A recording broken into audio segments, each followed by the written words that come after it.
Let's discuss how I search for the best property. So basically how I get the most profitable property. So before we get into location and all of that, I will start out with saying I do like to aim for large properties. So if you think about it, the large properties, you're paying less per bedroom when you think about how much you're paying in rent. So let's just use Atlanta for an example. So let's say like the average 3 bedroom in Atlanta is $2,000 and the average 5 bedroom in Atlanta is $2,500. If you pay just $500 more, you can get those 2 extra bedrooms, which in turn will allow you to charge a lot more as a short-term rental, and your short-term rental income heavily outweighs that extra $500 that you're spending. So you are basically paying less per bedroom when you just pay more, a little bit more for a larger home. You'll be able to make more money as a larger home. So there's a lot of benefits to getting a larger home. Of course, you'll be able to charge more because if you think about it, the larger the group of people, the more they can spend. So if you're able to accommodate like a group of 10 people,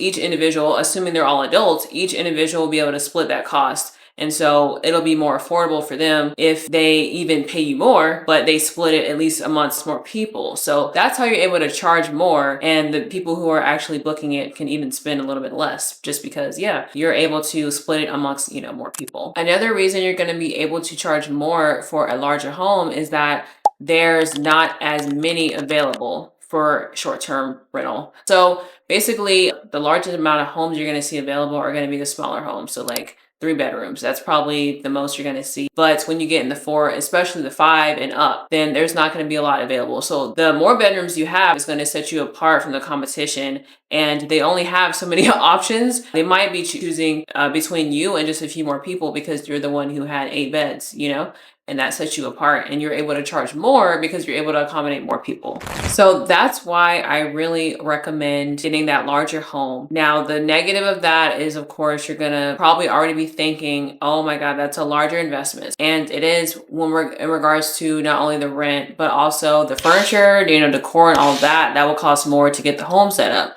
But I really strongly think that it's still worth it just because there's a lot of inventory with these 3 bedrooms, and the profit is going to make more sense later on. And maybe you can just get a furnished property instead of you investing the money, and you can bypass that altogether as well. And I've gotten a handful of furnished properties myself. So that saved me a whole lot of money, and I definitely don't regret doing that. So as you can probably tell, I recommend for the best bang for your buck is to get a large property. So a 5 bedroom, if you can squeeze in 8 beds in there, that would be perfect. That would be what I would look for, just because, yeah, they're in high demand. There's not a lot available online at Airbnb.com, for example, and they're able to pay the most. Here's another reason I like the 5 bedrooms. It's private room rentals. So you have a backup plan of doing private room rentals. Private room rentals is when a person will book a bedroom. So they'll know already ahead of time that they're going to book a bedroom. That's their little private space. And they're sharing the common areas with the other tenants of the home. So each tenant will book a bedroom and they share those common areas with themselves. And of course, they understand what they're getting into before they book. So they understand that the home is shared. And it's actually a really popular thing. So if this is the first time you're hearing this is a really popular thing. You just might not know about it. So there's even an option on Airbnb. If you go to Airbnb.com, there's an option that says like private room or room. I'm not sure what they call it. There will even be an option to only view room. Oh yeah, I think they call it rooms. There's an option to only view rooms. So you'll see what I'm talking about if you go to Airbnb.com, and you can list listing just as a room like that. But that's what the backup plan would be. Here's why I say backup plan. There could be new short-term rental restrictions in your city, and you can no longer do short-term rental for either maybe forever or for just the time being while you get your short-term rental license and all of that, and you can only do midterm rental, and midterm rental is 30 days and up. So even if you own the property, and especially if you're doing rental arbitrage, you're gonna have to add the cost of expenses to the price that you're charging for like a midterm rental for the property. So you're gonna have to add on the cost that you spend for utilities, maybe any management fees if you have a management company, and of course like the rent payment, the mortgage payment, all that. And then just like random expenses like for the contractors, maintenance and all that. And then of course for your time, you want to make some profit. So you got to add in there for the time that you spend working on the property. With that said, that's going to be a lot more than the market rent for your area for the same size home. But of course yours is furnished. Basically what I'm saying is you're going to have to look for a family who can afford to pay potentially like $1,000, depends on what's going on with you. Could be like $1,000, it could be more on top of the market rent for your property as a midterm rental. Now, the problem is that it's going to be kind of challenging, at least in my experience, to find people who can afford to spend that kind of money on a long-term basis. And so you can find some here and there, but it kind of gets difficult to get consistent bookings for the entire home to a group when they're paying like significantly more than market rent in your area. So that's when private rooms come in play. Because with private rooms, you can split up the cost amongst a handful of individuals. So say you want someone to pay $5,000 a month for your property and people can't afford, it's like difficult to find people who can afford that. So instead of doing that, you can just, maybe it's a 5-bedroom home, you can have each bedroom pay $1,000.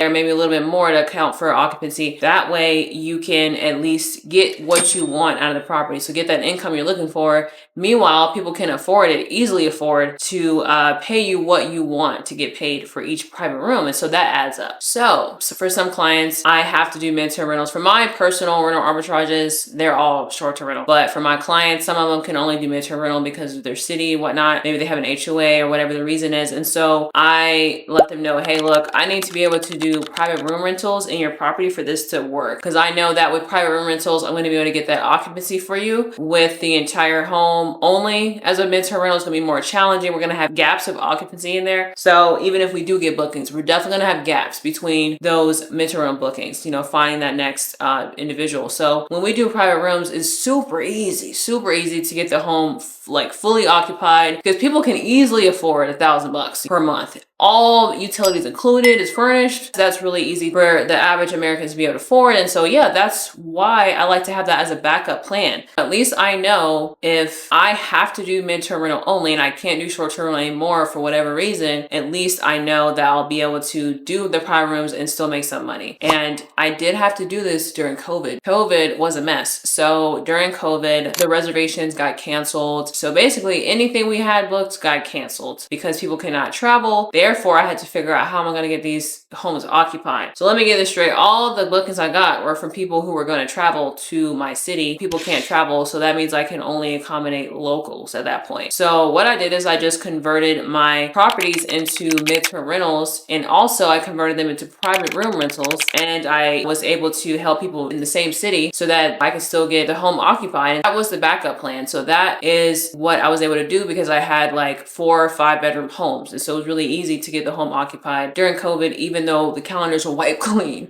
after all those cancellations.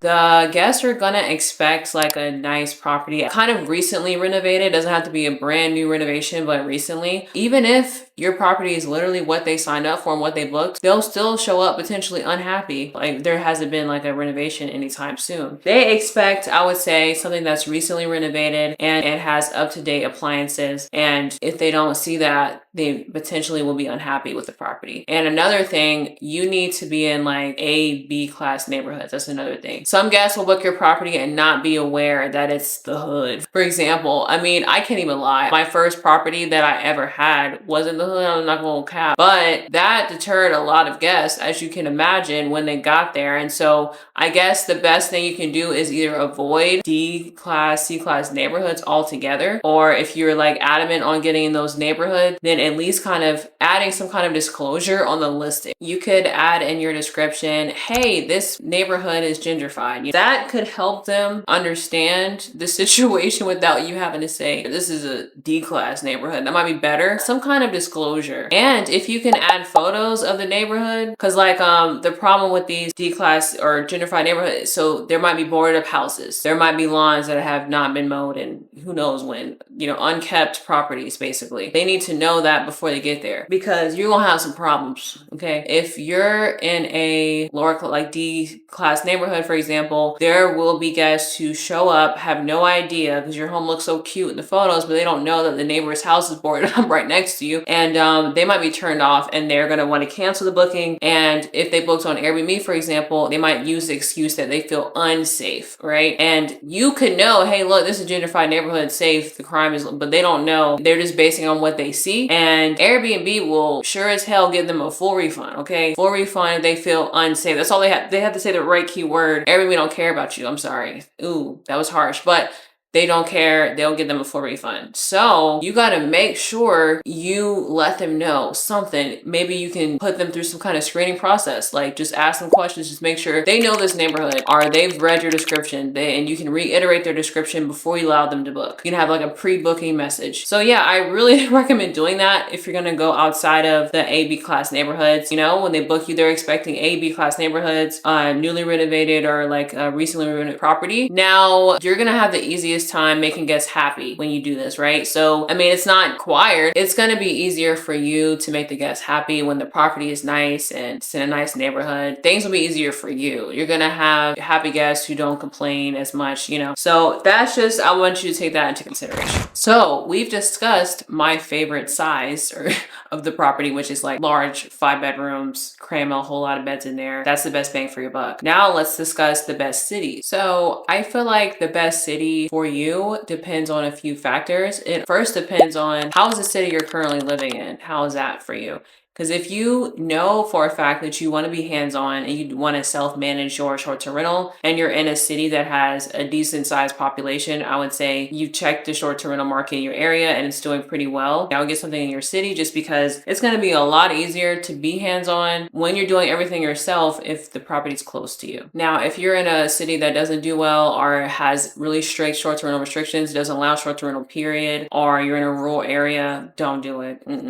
You'll have to go elsewhere. I would say the cities that I would recommend, just ignoring the income really quick, the cities that what I would recommend have a decent sized population. First of all, if the population is very small, you're not going to have a high enough demand because, you know, I've seen this for myself. So like the rural areas, like a population of 4,000, 5,000, I would say if it's less than like 10,000, it's going to be pretty difficult to have enough eyes on your property just because it's a small town. And so there's not a lot of demand with these small towns usually. Because I have a short-term rental management company and I've been able to manage homes across the country, I've seen for myself that the rural areas do suffer, you know, and so I've been in like many rural areas at this point with clients. I don't even take on clients anymore who have a property in a rural area. So that should kind of tell you that it doesn't do well because I don't even want to take on a client who I feel won't benefit with doing short-term rentals in their property. So if they're coming to me saying, hey, I need management and they're in a rural area and the population is 3,000, I just tell them, look, I really think you should list your property for long term. So in my experience, it's not high enough demand. So we're going to get very, very few inquiries. I've just seen there's definitely a correlation between population and demand. So if you have a city with a population of like 20K up, it should be pretty easy. I mean, I have a lot of properties with a population of 20K, 30K in the city. It does really well. So that's enough for me to feel like it could have a high enough demand. Another issue with properties in like a rural area. So not only would you potentially struggle with demand and not have enough bookings, but also you have to consider the help that you're going to need. So you're going to need contractors to do certain things. It's going to be a challenge to find contractors that you need. But there might be just a few people who specialize in that, the service that you need. And that's another reason why I don't take clients who have properties in rural areas, because I know I'm going to be struggling with not only occupancy, but getting the help that we need. Also, if you decide you want to hire cleaners, you're going to be struggling with finding cleaners in your area just because it's just a low population. You have to consider everything, you know, the demand and then the help you're going to need. So yeah, based on that, just don't recommend rural areas. And I do recommend a population of, I would say, if you can choose, then 30K and above. If you live in a city that has a population of 15, 20,000 and you really need the property to be close to you because you're doing all the work yourself, you're not hiring a management company, then that could be okay as well. Just just in case, I would try to get your resources together before you move forward with that. So you might want to run a comparative analysis and see how the calendars are looking, for example, on Airbnb, and then also see how difficult or easy it is to get contractors in your areas. So you can just kind of do a little bit of research before you move forward with like a small city. Another thing to consider is short-term rental restrictions. So as you probably know, cities are cracking down on short-term rentals. Some cities don't allow it, period. Some cities, there are regulations.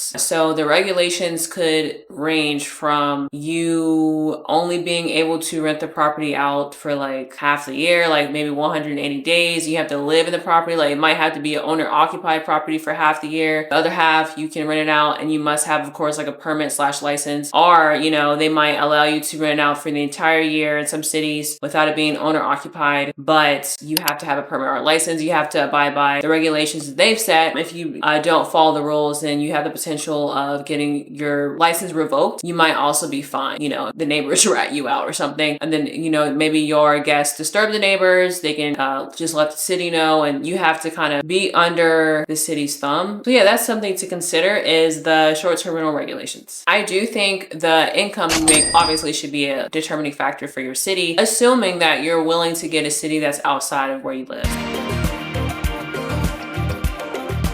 Honestly, what I recommend doing is finding a city that does not have any strict short-term rental regulations, and then choosing a city that makes the most income. And in order to do this, I do recommend going to airdna.co, and you'll be able to basically search for the city that's best for you, because I'm not sure how far you're willing to go. So me kind of letting you know what my advice is on the best city just could change for each person. So you'll be able to basically look at the standard income, or like the average income people are able to make in each city. I would say the most expensive cities will usually have the highest profit margins, of course. The more you're spending, the more you're making as a short-term rental, which increases your profit margins. So I am seeing a handful of cities in California that I feel like would make the most money. And so, of course, as you might know, a lot of cities in California don't allow short-term rentals or have very strict short-term rental regulations. And so you got to watch out for that. But there are some cities that are kind of lenient in California. So I would say, you know, that's maybe a good place to start, but it really just depends on how far you're willing to go, where you currently live, and all of that. I'm going to add my favorite cities here. So these are the cities that I find have a good income that they're making. Once I did my research, they don't have any short-term rental regulations. As I post this, things could change. So just because I'm saying this now doesn't mean that there's not short-term rental regulations when you're watching this video. So you really got to do your research and make sure that you know exactly what the regulations potentially are before you start investing.